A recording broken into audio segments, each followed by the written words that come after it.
This conference will now be recorded. Good morning, all of you all. Today we are dealing about the helminthology. So we are already done with the systemic bacteriology. We have done with the protozoology. Now the second part of parasitology, that is helminthology, which has been already started in the last class. In today's class, we are dealing with cystodes. So you would have seen the classification of helminths. Three main organisms are seen. One is cystodes, second one is trematodes, and the third one is nematodes. So as we go on, the development is more in nematodes when compared to the cystodes and trematodes. So we would discuss today a little bit about the cystodes and in detail about the tapeworms. These tapeworms are still common in India and they cause very major diseases, some of which are very serious. Most of the time they are asymptomatic infection, but these parasitic infections can cause complications also, especially some of the larval stages like Cysticercus cellulosae caused by the Taenia solium, which can be life-threatening, which causes neurocystisarcosis. So with this background, let me start with the today's topic. The common name for the cystodes are tapeworms. Different types of tapeworms are there. You would have studied in detail in the last class about the Diphylloperchum latum. Today we'll be discussing about the other two tapeworms. So helminthology, as I was speaking, platyhelminths and nemathelminths. Platy means flat worms. Nemat means round worms. So platyhelminths, flat worms are less developed when compared to the nemathelminths, which are well developed. The major difference between these two is these are hermaphrodites. Platyhelminths are hermaphrodites, that is, and nemathelminths sexes are different. Trematodes, the common name is flukes, whereas cystoda, common name is tapeworms. Nematodes, nemathelminths, nematoda is the common one. The other word is roundworms. So platyhelminths, flatworms or tapeworms and flukes, there are general characteristics you have to study in detail in the last class in the introduction, but still little more detail just to touch to the today's topic. So they are tape-like, so they are called as tapeworm. You can see the picture also, because they are tape-like, they are called as tapeworms. Here you can see how the segments are arranged. They are all segmented. They are all segmented, dorsoventrally compressed tape-like with few millimeters to several meters in length. Especially Taenia saginata and Taenia solium, they may be 2 to 3 meters also. You can see they are very thin, segmented, and they may be very long. So because of this length of the worm only, most of the time they cause intestinal obstruction as a complication. All other symptoms may be mild, but because of their length, they may obstruct the intestine and the patient may land up into intestinal obstruction. They lack mouth or digestive capacity. As I already told, cystodes are less developed when compared to the nematodes. As we move on from cystode to nematodes, development is more. So lack of mouth and digestive capacity. So they are hermaphrodite. This only I was telling to tell, having both male and female reproductive organs in the same individual. So in one tapeworm, male and female reproductive organs both are present. Whereas if you go further to the nematodes, males are different, females are different. Only when the population occurs between male and female, then only the reproductive cycle or the eggs or the little larvae are formed. Whereas here, both these are hermaphrodites, usually trematodes and cystodes. Most of the trematodes and cystodes, they have both male and female reproductive organ in the same worm or the same individual. So coming to the tapeworms, there are many tapeworms, some of which these tapeworms can infect both humans and also animals. Of the humans which infect, some of which are important and which are of medical importance only has been described in this cycle, which will be discussed in detail in the future classes also. So one of which has already been discussed in the last class. So tapeworms, Taenia saginata, also called as beef tapeworm. Why it is called as beef tapeworm? Because of eating beef, this tapeworm is transmitted. Taenia solium or pork tapeworm. These two will be discussing in detail in today's class. Diphylloperchum latum, also called as fish tapeworm because of eating fish, which you would have studied in the last class. Echinococcus granulosis, which causes hydatid cyst, is a very common disease which you all already know very commonly because which we study from the inter classes. Echinococcus multilocularis, which is called as alveolar hydatid. Hymenopteris nana, that is dark tapeworm. Dark is small tapeworm. Diphylidium canium. These are few tapeworms, only few. This list is not complete, which are of medical importance or which are common, especially to the humans, and also common in India. So in the last class you studied the fish tapeworm in detail. Today's class will be studying about beef tapeworm and pork tapeworm. Please remember the second name also, common name also, because sometimes in the exam this name only might be mentioned for you. Apart from that, this Echinococcus granulosis, which will be discussed in detail in the Monday's class. Echinococcus and Hymenopteris nama, which are also very common. Most all this, man is the definitive host except for Echinococcus granulosis, where man is the intermediate host. Of course, today's Taenia solium, which we'll be discussing in detail here, man can act as both definitive and intermediate host. So with this, I'll just move forward. Always, whenever you are studying about the parasitology, please remember the definitive host and intermediate host, and most of the life cycles will be common. For example, don't get confused when you are reading cystodes, trematodes, and nematodes. Most of the life cycles of cystodes will be very common.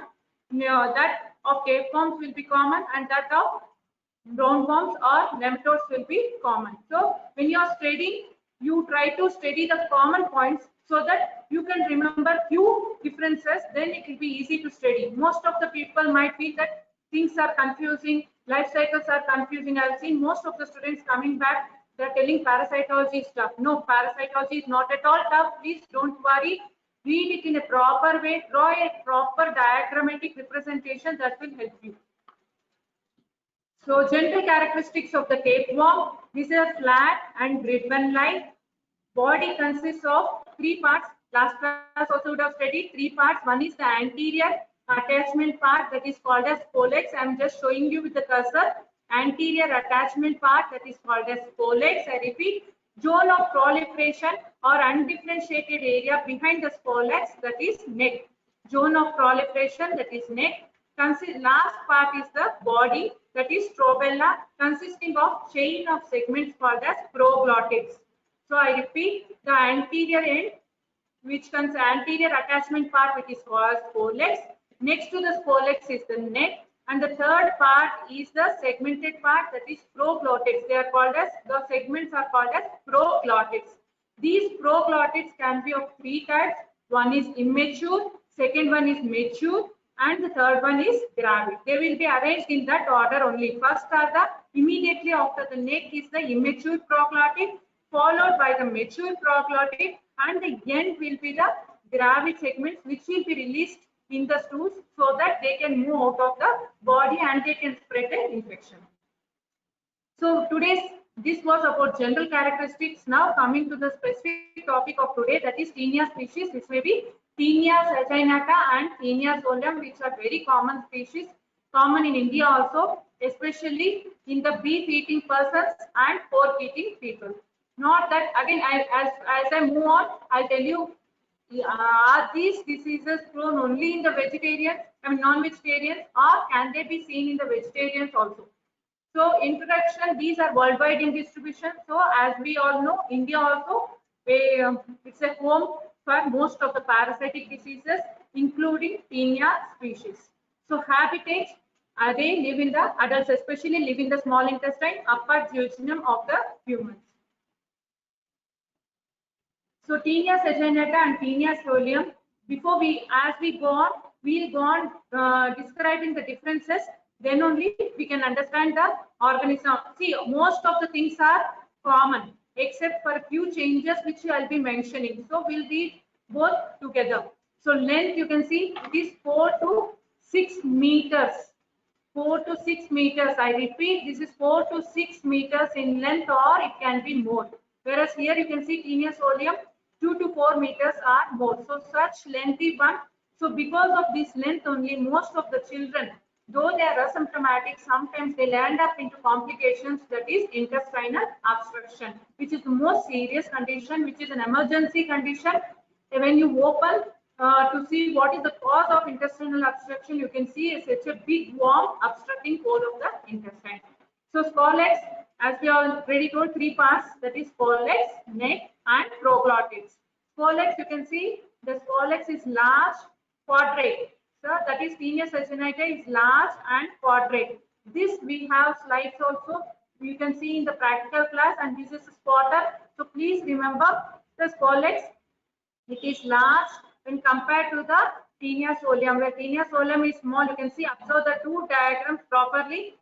This is large, this is small, this is quadrate in shape, this is globular in shape, quadrate, globular. This is without rostrum or hooklets. There are no hooklets here. Whereas you can see in the upper part, these are the hooklets. You can see it has a rostrum with hooklets. Because of hooklets present, they are called as armed worm. Armed double row of hooklets. So this also has four suckers. The circles, these are called suckers. This also has four suckers. So these are the pictures which we see in the slide, how we see in the slide, whereas these one are the original pictures of electron microscopic view. You can see the both. So both can be differentiated. So by seeing the adult worms, whenever sometimes adult worms are also passed in the stool, sometimes there are cases which can be where adult worms have been brought by the patient himself or herself to the clinician, showing that these are passed from the stool. So what may be your diagnosis? So that will be very helpful. That will be sent to the microbiology department, and it is easy to identify.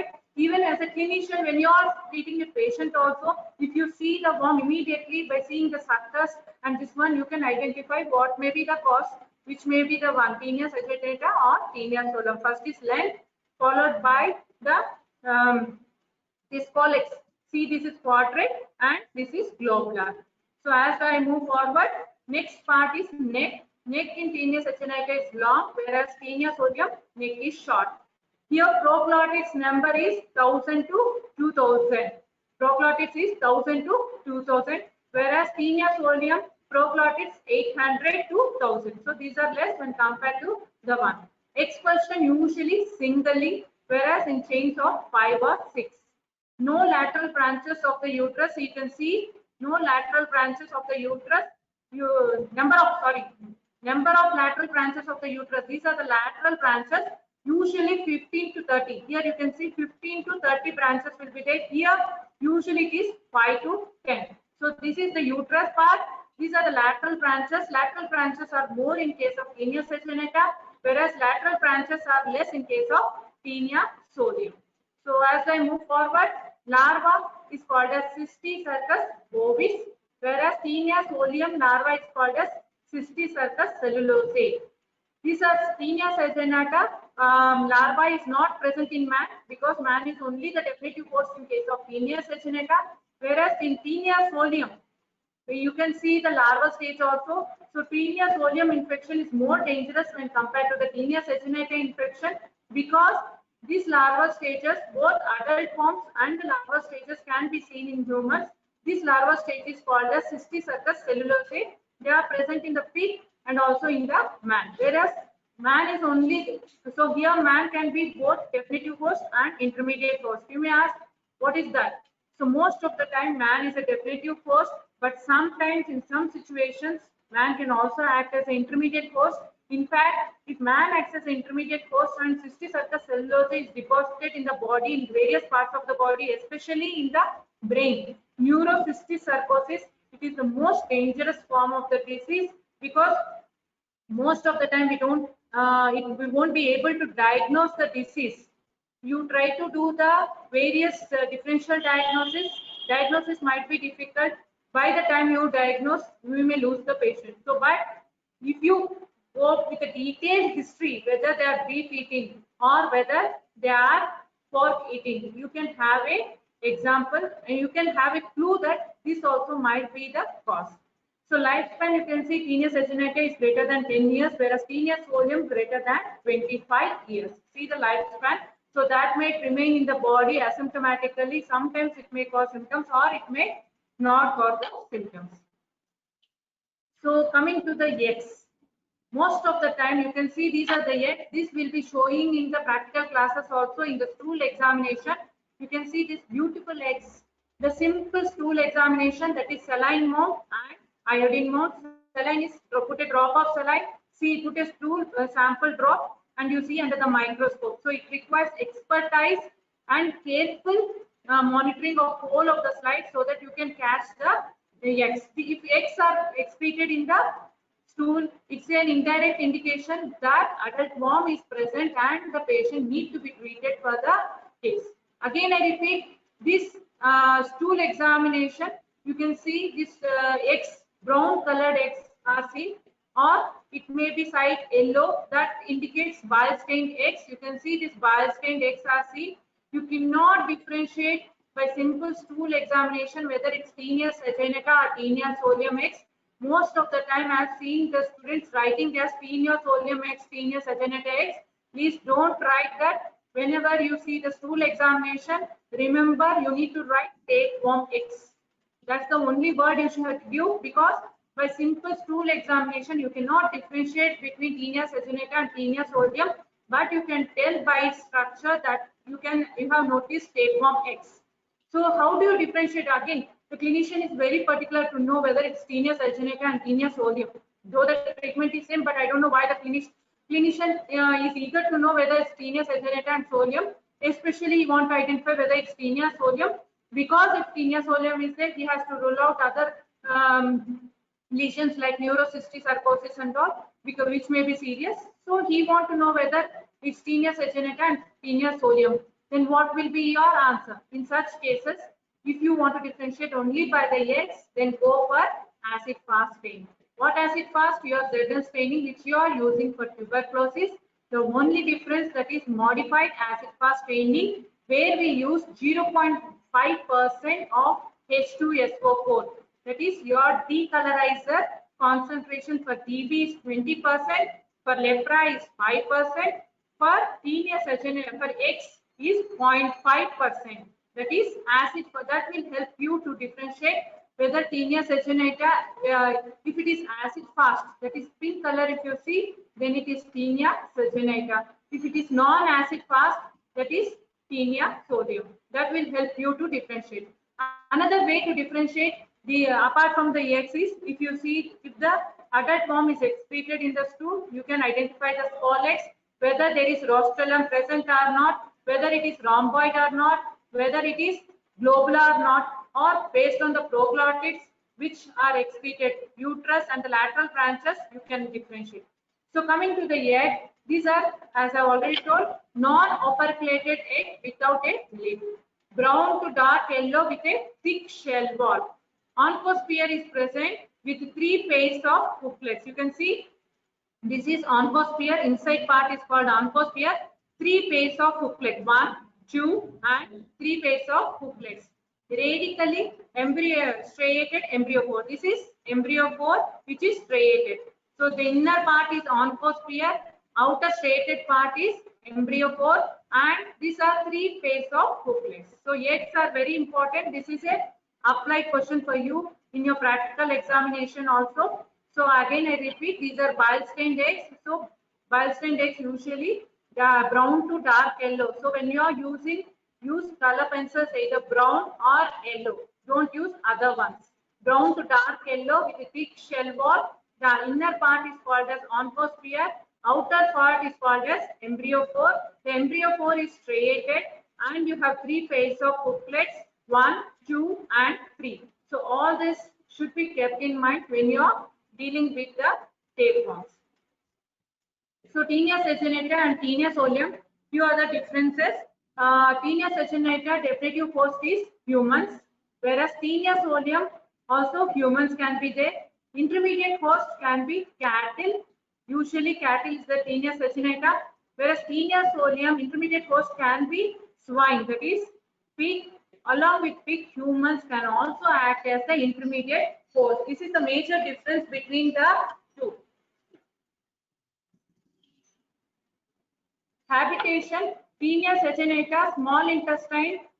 Habitation, Taenia saginata, adult worm lives in the small intestine, whereas Taenia solium If it is humans act as a definitive host, then it's small intestine, that is upper part of jejunum, it stays. If man acts as an intermediate host, then it can stay in the tissue. It may be in the brain or in the eye or in the skin. So all these sites it can cause, especially the brain is more dangerous, that is neurocysticercosis. Infective stage, Cysticercus bovis, because man is the definitive host here, whereas in Taenia solum, if man is the definitive host, then Cysticercus cellulosae, that is larval stage, will be the infective stage, whereas if man acts as an intermediate host, then egg will become the infective stage. Diseases, it causes teniasis if it is in the definitive stage, whereas if in the intermediate stage, it causes cysticercosis. I again repeat the infective stages in Taenia sagenata, because man is the definitive host and cow is the intermediate host. In such cases, Cysticercus bovis will be the infective stage, whereas Taenia solium, if man acts as a definitive host, then Cysticercus cellulosae, that is larval stage, will be the infective stage, whereas some cases Taenia solium man can act as an intermediate host. In such cases, egg will be the infective stage. So how was the infection acquired? Eggs of Taenia solium reach the stomach by consumption of contaminated water and vegetables, auto-infection by unhygienic habits, process of reverse peristalsis in human intestine. So as I was telling, man can act as a definitive and intermediate host in case of Taenia solium. In such cases, most of the time, larval stages, I told infective stage, you can see here, Cysticercus cellulosae is the larval stage, but sometimes egg can also act as a infective stage, where man will land up into larval stages of cysticercosis. How is that acquired? Is by consumption of contaminated water and vegetables.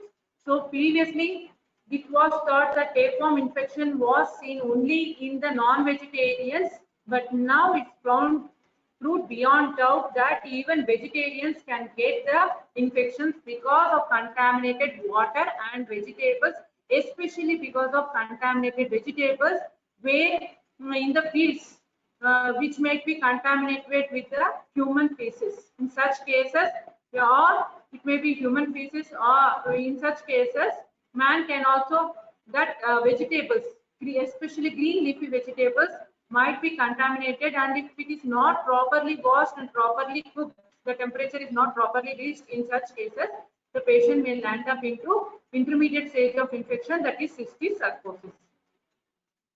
And one more thing important, which is different from Taenia sagenata, is Taenia solium can cause auto-infection.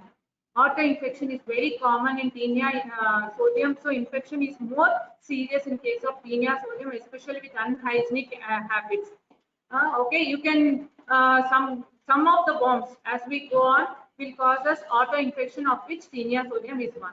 Process of reverse peristalsis in human intestine. Now coming to the life cycle. Don't get confused. Life cycles are not that complicated as you thought, as you people think. Especially the life cycle of trematodes might be little difficult, because two intermediate hosts will be seen in case of trematodes, but cystodes and nematodes are quite easy, except with for a few changes.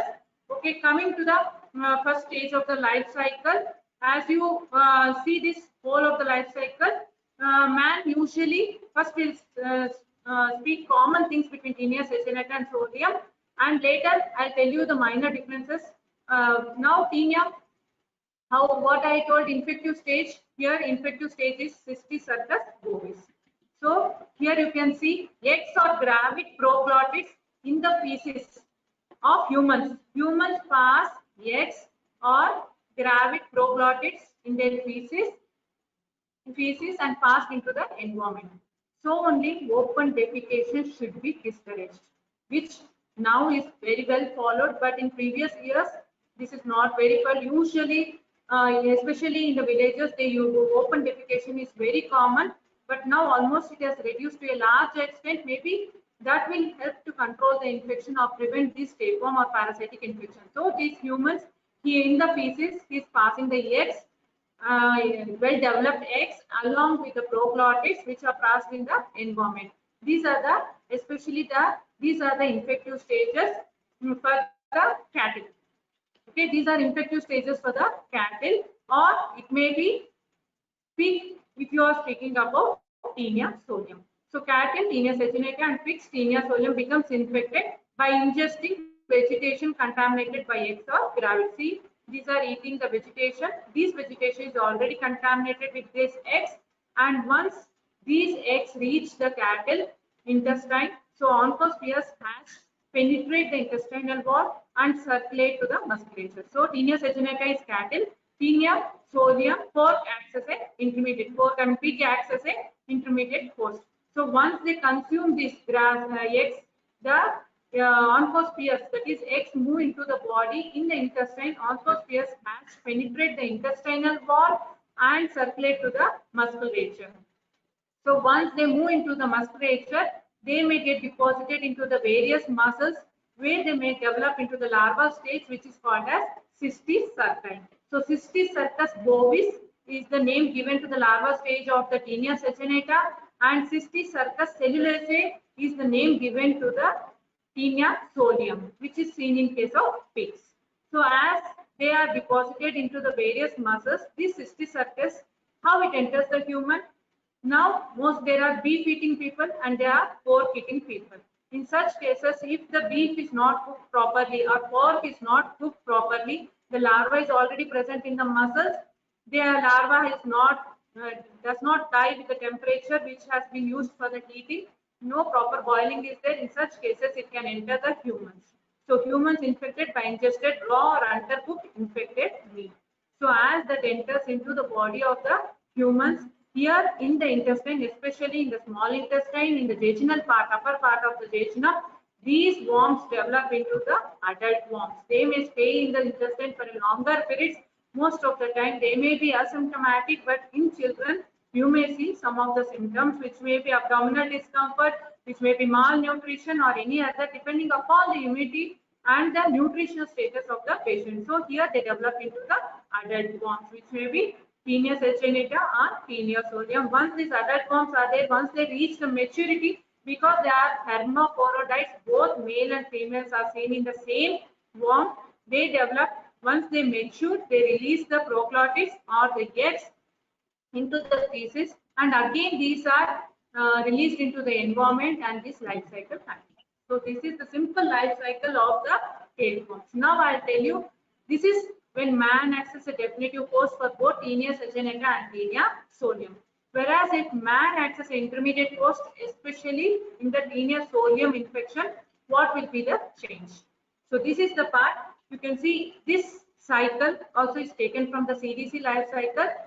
Here both are there, where man acts as a definitive host and intermediate host. See again here, man is there. He has excreted the eggs and all the proglottids. These eggs are consumed by the pig. Here it is consumed by the pig. These embryonated eggs or gravid proglottids are consumed. Oncosphere is released in the intestine of the pigs, and these move on to the muscles and develop into cystis cercus larvae. Again, this cystis cercus larvae is consumed by the pork eating people. If it is not boiled properly, that cycle continues. But sometimes what happens? Here, man can directly consume the eggs. See, oncospheres develop into cystis cerci in the muscles of pigs or humans. But sometimes humans might consume. The eggs are released. Eggs are released by these one. These eggs are consumed by the humans, and these humans might develop the larva within the intestine. Where all I told eggs are consumed, that may be due to contaminated water and vegetables. Usually by contaminated water and vegetables, consumption of Taenia solium eggs can occur. That is due to unhygienic habits also can be there. Because why unhygienic habits, auto-infection, why we call this? The patient is already suffering from Taenia solium infection. The eggs are deposited in the stools. Once the patient passes the stool, eggs are released in the stool. After passing the stool, if the patient is not washing his hands properly, some of the eggs might be deposited on the hands, and with the same contaminated hands, if he consumes the food, again the eggs might enter the human body and in these cases, man will act as a intermediate host where from the eggs, Cysticercus larvae, Cysticercus cellulose larvae is formed, and these are deposited in the various parts of that body, and that might cause the disease. So these are the only differences between Taenia saginata and Taenia sodium.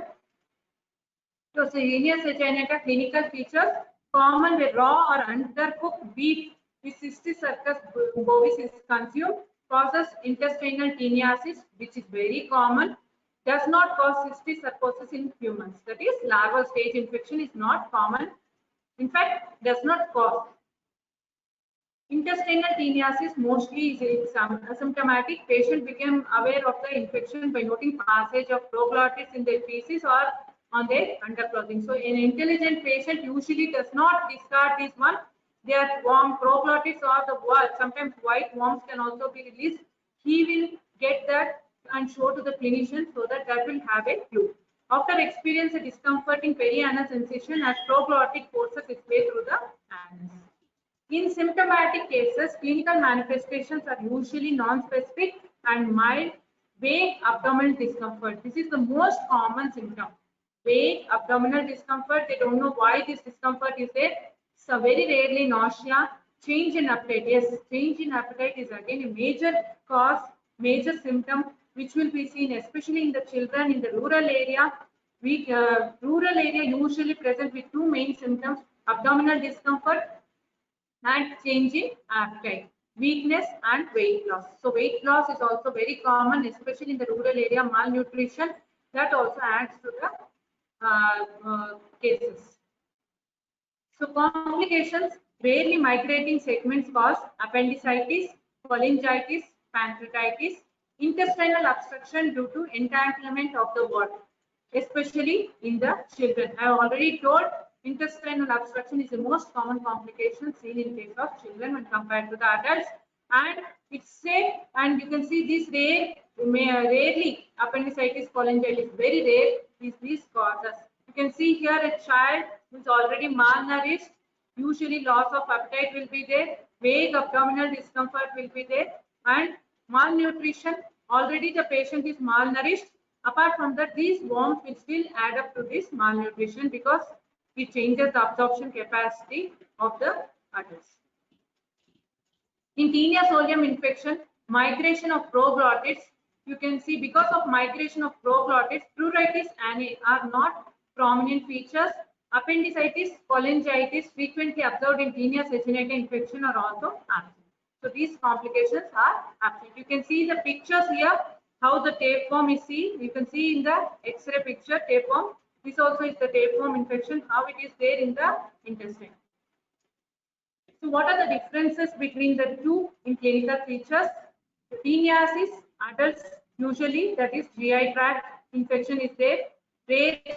Symptoms rarely are seen. Abdominal discomfort, bowel disturbances are seen. Whereas pathogenesis, physical presence of the worm. Because of the physical presence of the worms, all other symptoms can be seen. Cysticercosis larva, and we may be seen cyst formation in the brain, eye, lungs and liver. Whereas physical mass and inflammation, because of presence of the worm there, physical presence, that may lead to the pressure symptoms, especially in the brain. Human cysticercosis, potentially dangerous systemic disease. Variable clinical manifestations depending upon the sites in which cysticerci are formed. You can see these are Cysticercus larvae, various seen with invaginated spolex, which will have the spolex. So once these are consumed by the intermediate host, that might develop into the adults. Definitely, sorry. So cysticercosis can be seen in the muscles and subcutaneous tissue, where it is called as muscular cysticercosis. It may be seen in the eye, that is called as ocular cysticercosis. If it is seen in the brain, that is called as neurocysticercosis. Of all the three, neurocysticercosis is the most dangerous, followed by ocular and muscular and subcutaneous tissue. The presence of larvae in the brain usually causes pressure symptoms, and diagnosis is often missed because of rarity. So proper history taking and their good habits will help in the diagnosis, and the area where they are living, that also will be very helpful in the diagnosis of infection. Neurocysticercosis, commonly 1 to 5 cysts are found. In some 200 have also been reported. 1 to 5 is very common. As a result of presence of the cysts in the brain, that may lead to seizures, meningitis, focal neurological deficits due to inflammation, production of space occupying lesion. This only I was trying to explain you. Space occupying lesion, hydrocephalus, and raised intracranial tension. So all these can be there. Because of this, patient usually doesn't come with neurocystic sarcosis. He comes with the vague symptoms of seizures, or he may come with the raised intracranial tension. So in such cases, we need to rule out, because seizure is a very common symptom, and seizures might be caused by various reasons. Various pathological diagnoses are there. Of one of the differential diagnosis, please keep parasitic infections also in the differential diagnosis. So in such cases, your proper history and the area location where they are whether the parasitic infections are common or there in that area, that also will help you into the diagnosis. You can see this is a single cyst in cysticercocellulosis in the brain tissue. Complications, especially with cysticercocellulosis, are intracranial herniation. Sometimes they may be stroke, or sometimes they may be status epilepticus. Prognosis usually is bad in case of neurocystic sarcosis, because I already told diagnosis is usually late, and once the patient arrives to the hospital also, common causes of seizures or meningitis are ruled out first, and without keeping this as a differential diagnosis, we will miss the diagnosis. See how it is. This is the one. So coming to the laboratory diagnosis, how important is the laboratory diagnosis in this parasitic infection? Again, I would like to tell you, yes, laboratory diagnosis are very important, because they help in the evidence. They give an evidence-based medicine. Most of the time, these parasitic infections look very simple, but one simple drug can have a complete relief to the patient. So parasitic diagnosis is one. Second one is serological diagnosis, and third one is molecular diagnosis. Again, though the world has developed to a large extent to the molecular diagnosis, again, still parasitology, parasitic diagnosis is the gold standard, though there is some support from the serological diagnosis. So you should know these headings are though common, for organism to organism, it might different. So as we complete this parasitology and go into the virology, or now as the world is fighting the global pandemic of coronavirus, if you go with that, then again, molecular diagnosis is gold standard for most of the viral diseases when compared to the other.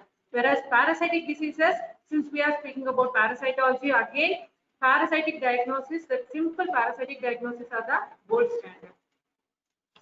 So what should be your specimen of choice? Because in man is a definitive host, in most of the cases, stool will be the sample of choice. Or if you think that man is the intermediate host and cysticercocellulosis is there, then you can take the muscle biopsy. Okay, that is quite difficult when compared. In such cases, your supportive diagnosis like X-ray or ultrasound might be helpful. So specimen is stool methods. It may be stool microscopy or detection of tinea antigen in the feces. Second one is not that commonly used. The stool microscopy is very commonly used. Stool microscopy, that is demonstration of the eggs. Less frequently, proglottids and scolex can be found in the feces. Eggs, which I have already explained in detail. Eggs in the perianal area detected by cellophane swab will detect eggs in 85 to 90% of the cases. Eggs of Taenia saginata and Taenia solium are very similar. That can be differentiated by acid-fast staining. Again, one more point I would like to tell you about this eggs is one stool sample is not enough. Today, minimum encourage your patients to give at least 3 early morning stool samples. That will help you to detect at least 90% of the cases.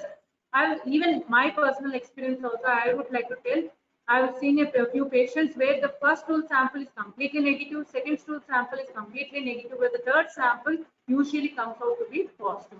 So encourage your patients to have at least 3 stool examinations so that you have a proper diagnosis. Detection of Taenia antigen in the feces, that is coproantigen can be detected. Antigen capture ELISA using polyclonal anti-sera can be used. Advantages for screening of intestinal teniasis. The drawback here is does not differentiate between Taenia saginata and Taenia solium. Whereas in stool examination, I told you if you want to differentiate between taenius acinate and taenius sodium, you can go for acid-fast staining. That will be used. Serological diagnosis, they are of limited value, especially for the intestinal teniasis, but they are of useful in case of cystic circus cellulose, where the larval stage is important, which causes the disease. Indirect hemagglutination tests, indirect fluorescence antibody, enzyme-linked immunosorbent assay can be used. Molecular diagnosis. Before going to the molecular diagnosis, let me tell you, in case of larval stages, your serological diagnosis, especially enzyme-linked ELISA might be useful in neurocystic sarcosis, where biopsy might be very difficult. You have a radiological finding, or your MRI or your CT scan is showing one type of cysts which might contain larva, and you have a strong doubt about parasites. In such cases, you can go for the enzyme-linked immunosorbent assay that your combined with your radiological, clinical, and your serological diagnosis might be helpful. So, in such cases, it might be useful. Molecular diagnosis, DNA probes, and PCR, which are highly sensitive and specific. So, coming to the cystic sarcosis lab diagnosis, till now I have spoken about intestinal teniasis, which is very common for both taenius acinate and taenius solium, whereas for cystic circus, where taenius solium infection, where man acts as intermediate host for the taenius solium, CSF or serum. CSF especially useful for the neurocystic sarcosis, whereas serum especially I told you for the serological diagnosis. Cystic circus lab diagnosis, serodiagnosis, histopathological diagnosis, imaging methods, and other tests. You see here, parasitic examination, especially stool examination, is not that useful because adult worms may or may not be present in the human's intestine. So, if adult worms are not there, then you cannot expect exin or prokaryotes in the stool sample. So, only the larval stages are present in the humans. In such cases, you have to depend upon the other diagnostic features. For serological diagnosis, you can go for ELISA or EITB, whereas histopathological diagnosis, where histopathological diagnosis can be useful if the cysts are present.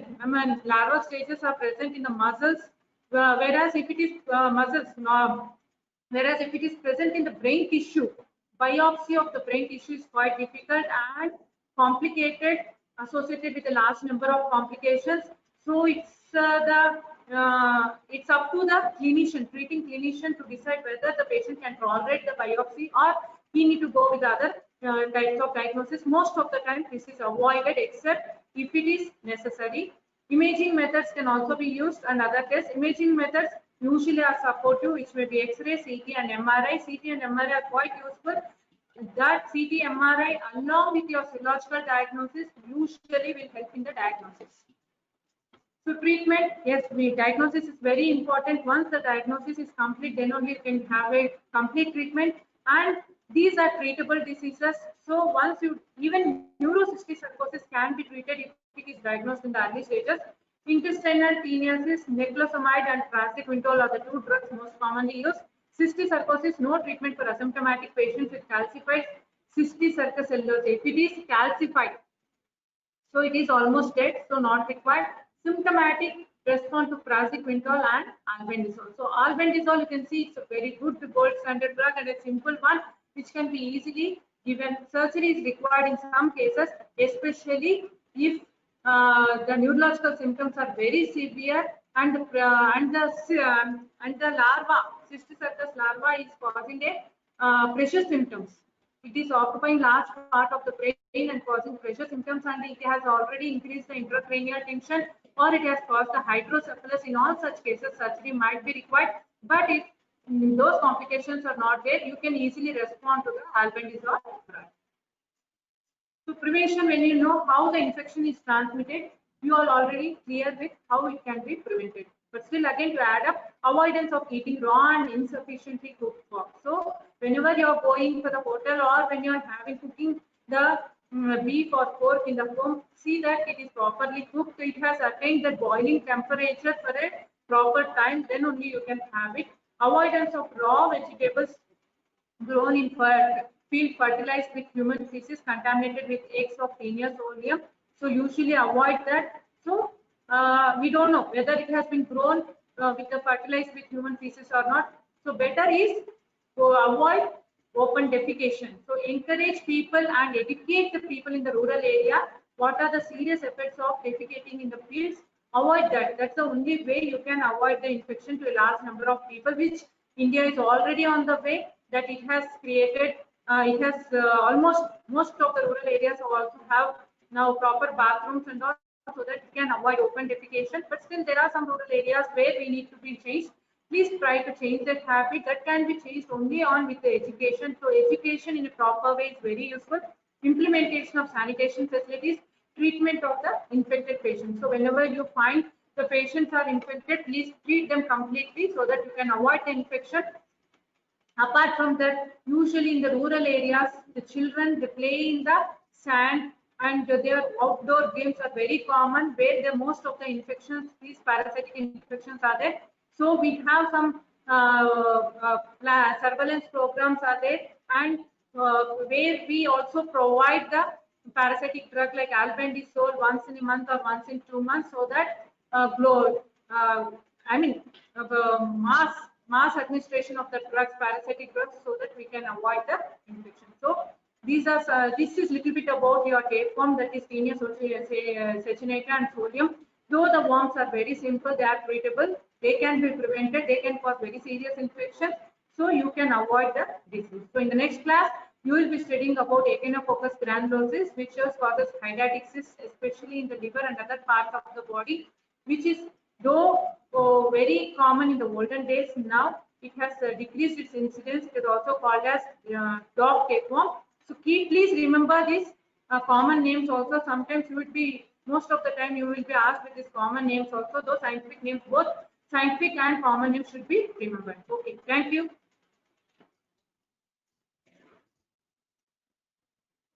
This conference will now be recorded.